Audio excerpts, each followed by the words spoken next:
There are many great restaurants across Tennessee, we know that, but it's not often you find an authentic Italian restaurant where most of the ingredients are imported from Italy.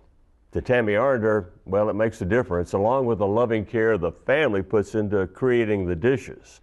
Let's join her right now at a Nashville diner known to the many regulars simply as Coco's. This may look like any Italian restaurant kitchen. Pizzas, pasta, plates of meatballs, but this is far from the ordinary. Many ingredients at Coco's Italian restaurant and market come from Italy.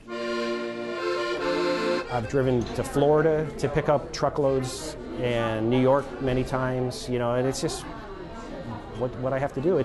There are no Italian distributorships in Tennessee or who will ship, like maybe Pennsylvania's as far as they go. So yeah, I'm often, I'll go up to Harrisburg and I have a big box truck, you know, get pallets and pallets.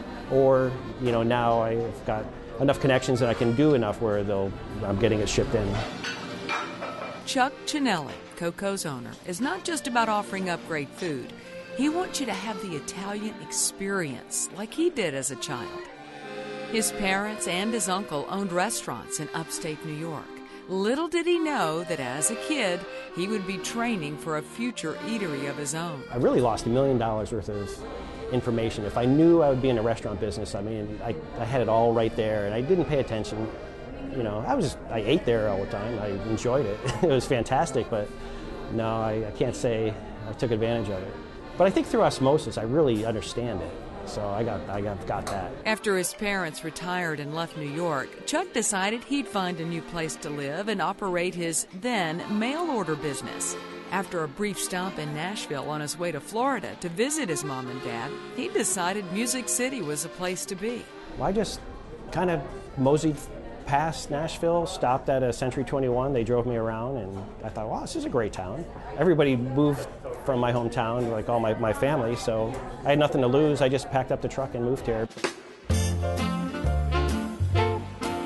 It was in 2010 that Chuck renovated this former muffler shop into a restaurant. That after the local Sons of Italy chapter decided the place no longer worked for their monthly meetings.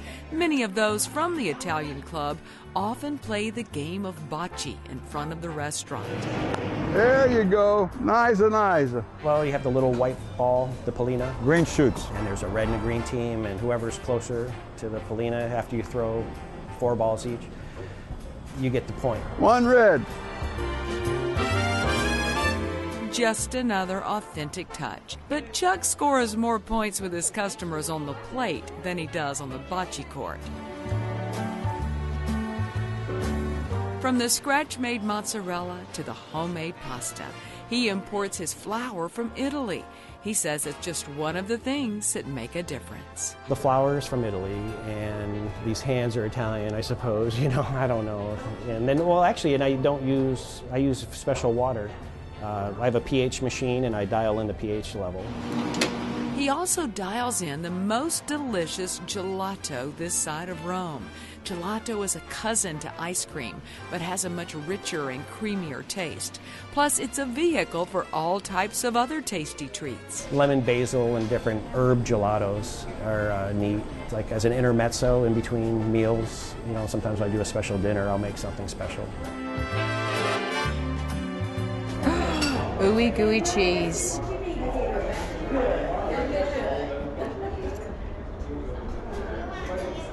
What you think? That's divine. Stuff? Good. That is divine. Good. There is something different about a lady from Italy making Italian food. Wonderful. His baked ziti, lasagna, tortellini, and other dishes all come straight from his grandmother's recipe book, which she passed down to his mom, Joan. Joan came out of retirement to come here and make sure the recipes are prepared correctly. My mom's here, which is fantastic. And I mean, she's here 7 days a week. She's here at 4 or 5 in the morning.